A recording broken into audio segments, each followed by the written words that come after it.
životnému cieľu, si pomyslí, že je to len primitívny pohyb. Iba ozajstný tanečník, ktorý preciťuje ten krásny pohyb nôh na podlahe, vlnenie sa v čírom vzduchu, len ten vie, že tanec je akoby krúženie v obrovskom víre, zaplnenom túžbami, láskou a citmi. Pre tanečníka tvorí tanec jeho druhý svet, líšiaci sa od reality.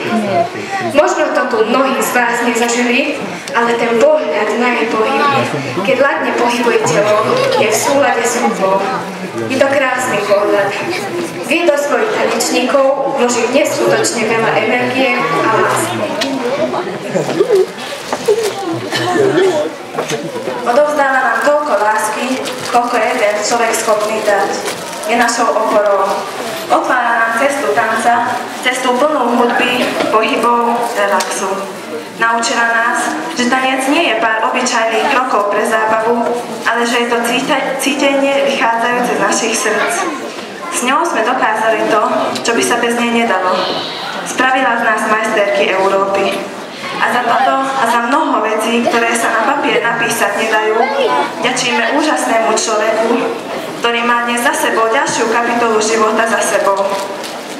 Našej Peťke Pavlovičovej a v mene celej skupiny Sing jej prajeme len to najlepšie k narodeninám.